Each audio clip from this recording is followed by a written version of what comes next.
Restons toujours dans la commune urbaine de Labé où la situation était tendue entre jeunes manifestants et conducteurs de taxi-moto qu'ils accusaient d'être de mèche avec les forces de l'ordre pour les traquer. Cette manifestation a eu lieu en marge au sit-in des enseignants, pneus brûlés, une circulation quasi impossible à plusieurs endroits de la ville. Pendant des heures, les jeunes contestataires régnaient à mettre au rond-point de l'hôpital régional et celui de Ogomburo. Pour eux, pas question que les conducteurs de mototaxis travaillent, tant qu'ils ne reprendront pas les cours. On était en train de saccager les taximètres, ils étaient là, soit disant que comme nous ne sommes pas en train d'étudier, qu'ils ne vont pas travailler ici.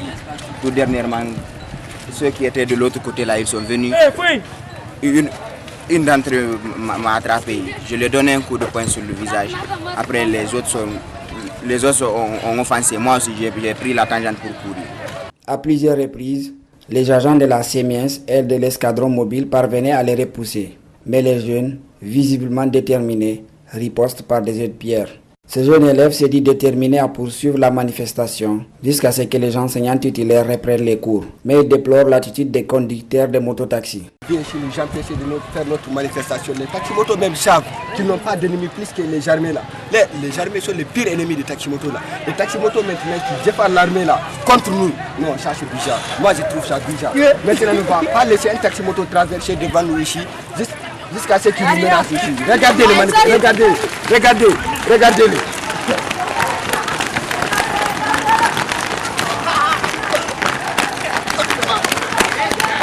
Au moment où nous quittions les lieux aux environs de 14 h, une véritable course avait lieu entre forces de l'ordre et jeunes protestataires. Au moins 2 manifestants avaient été arrêtés. La grève déclenchée par le syndicat libre des enseignants et chercheurs de Guinée a des impacts sur le déroulement normal des programmes dans les écoles privées de Conakry. Selon le syndicat national des enseignants du privé de Guinée, en abrégé SYNEPGI, le niveau d'évolution des cours qui y devait être à ce jour de 25,6% varie entre 0 et 16%. Abdoulaye Sadio Baldé, Aliouba. 2 mois après l'ouverture des classes, les cours restent paralysés et les écoles publiques ne sont pas les seules victimes de la grève du SLEG. Dans le secteur privé aussi, un bilan catastrophique est dressé par le syndicat national des enseignants du privé de Guinée, SYNEPGI. Si vous prenez dans le cadre des études, presque on peut dire que les cours n'ont pas démarré. Parce que si vous prenez dans les zones où il y a du calme, vous allez voir que l'état d'avancement des programmes c'est à 10%, 16%. Dans d'autres écoles, les gens sont à 5%, à 2%, à 6%, d'autres même à 0%. Donc, de façon générale, les cours sont perturbés dans les privés. Les enseignants du privé qui ne sont pas concernés par cette grève déclenchée par le SLEG payent malgré tout les frais de ce mouvement qui a débuté depuis le 3 octobre dernier. Aujourd'hui, il y a des enseignants qui sont dans la peur au privé.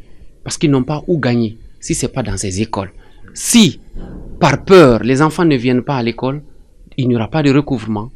Et cela va impacter sur ce mois, par exemple, de novembre. Pour sortir de ce statu quo et favoriser l'apprentissage des élèves, surtout les candidats aux différents examens nationaux, le SYNEPGI propose. Recruter des contractuels ne résout pas le problème. Faire passer des images périmées ne résout pas le problème. Ce qui peut régler ce problème, c'est le dialogue. Donc nous leur demandons de continuer à négocier. Et nous demandons encore une fois de plus à l'État, pendant qu'on est en train de négocier, de sécuriser les écoles privées. Parce que notre vie est en danger. Pendant ce temps, et après avoir reporté son sit-in initialement prévu ce lundi à Conakry, le SLEG projette un autre pour jeudi prochain. Autre crise des bisbilles au sein du monde syndical guinéen. Le camp de Lumbema Souma organise le 6e congrès national de l'Union syndicale des travailleurs de Guinée, en abrégé USTG.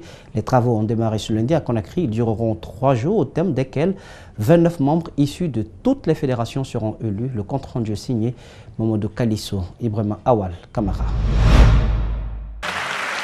Le 6e congrès national de l'USTG, version Lumbemba Souma, s'est ouvert ce lundi à Conakry. Plusieurs centaines de congressistes y prennent part. 29 membres issus de toutes les fédérations seront élus lors de ces congrès. et le secrétaire général sortant n'excluent pas de se représenter. Je crois que je suis toujours utile. Je suis là pour encadrer mes frères. Je suis là pour les aider, pour encadrer. Parce que Dieu m'a donné encore une très bonne santé, physique, morale et tout. Et je peux continuer à œuvrer. Avec l'expérience que j'ai, je peux continuer à aider mes frères à être au top. Donc je suis là pour aider mes frères et sœurs pour que l'USTG soit un syndicat fort. Toutes les fédérations qui composent l'Union syndicale des travailleurs de Guinée prennent part à ce congrès, selon les organisateurs. Par contre, ni le gouvernement, ni le patronat n'ont répondu présent à cette rencontre, même si le secrétaire général de la FESABAG tente de nuancer. Le gouvernement n'est pas ennemi à l'USTG. Le patronat n'est pas ennemi à l'USTG. Nous pouvons avoir des conceptions ou des visions différentes, mais on finira toujours par aplanir l'ensemble des problèmes autour de la table. Nous allons être un syndicat responsable sur des revendications objectives et qui puissent être satisfaites dans l'intérêt supérieur de tous les travailleurs guinéens. Abdoulaye Sow n'a pas manqué de distribuer des bonnets d'âne à l'autre faction de l'USTG qui a tenu son congrès à Mamou. Tout ce que je sais, c'est qu'il y a eu des amis, des coquins et des copains qui se sont retrouvés à Mamou pour une villégiature. Mais voilà le congrès de l'USTG et qui sera reconnu par l'international.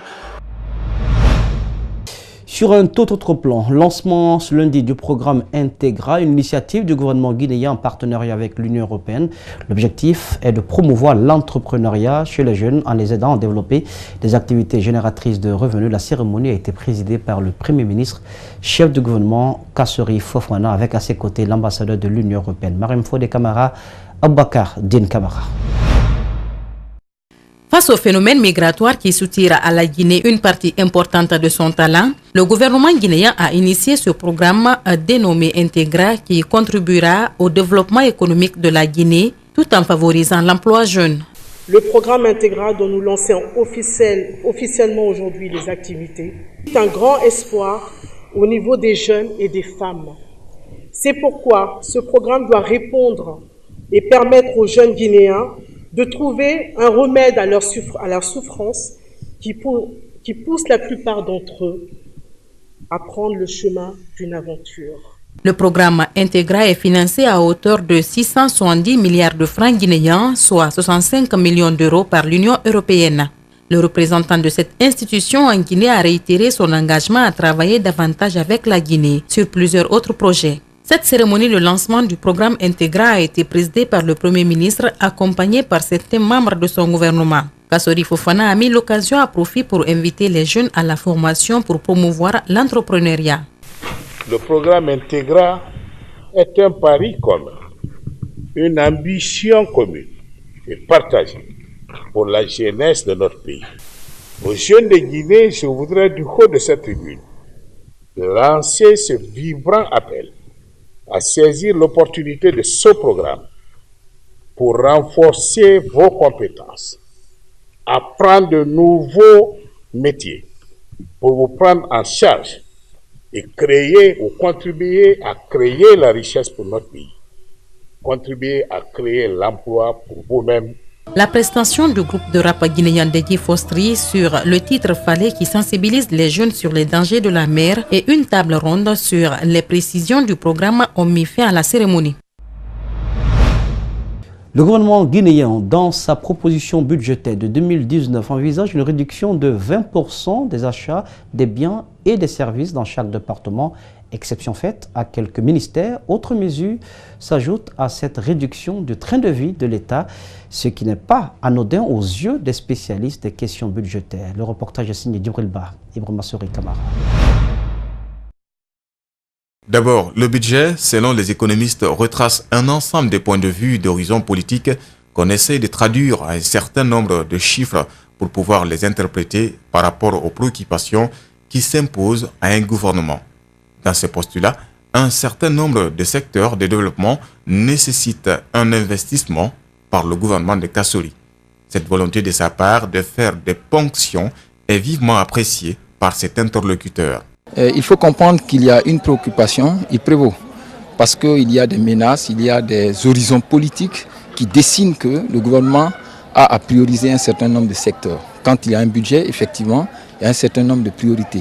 Investir dans l'éducation, dans la santé, cela est évident, introduit cet autre. Mais il fait sa remarque sur cette éventuelle coupe budgétaire qui, de son point de vue, n'est pas négligée. Les achats de biens et services de 2019 sont majorés de 4 000 milliards, malgré la réduction de 20%. 4 000 milliards. On part de 2 800 milliards à 3 200 milliards. Donc, ce qui veut dire que ça n'a pas diminué. En fait, il y avait une proposition. Il y avait une première proposition sur la table du Premier ministre et il a instruit son ministre du Budget pour lui demander de diminuer les achats de biens et services qui étaient prévus de 20% et les rajouter sur les investissements. Et ces investissements publics-là concernent des secteurs comme l'éducation, comme la santé, comme les travaux publics. En 2019, le gouvernement guinéen voudrait aussi que les 517 milliards considérés comme des recettes minières soient mis à la disposition des communes. Dans ce contexte, il y a à s'interroger sur le mode de répartition et la gestion efficace de ces taxes issues des ressources minières. Ça, c'est quand même une nouveauté qu'il faut saluer parce que quand on fait le tour du pays, on sait qu'au niveau de ces collectivités locales-là, il y a des problèmes. Prioritairement, quand une compagnie est dans une zone comme la zone de Bokeh ou Afria, il faudrait qu'on ressente d'abord sur ces populations. C'est vrai que c'est une mesure parfois correctement injuste, mais il faut l'accepter comme telle.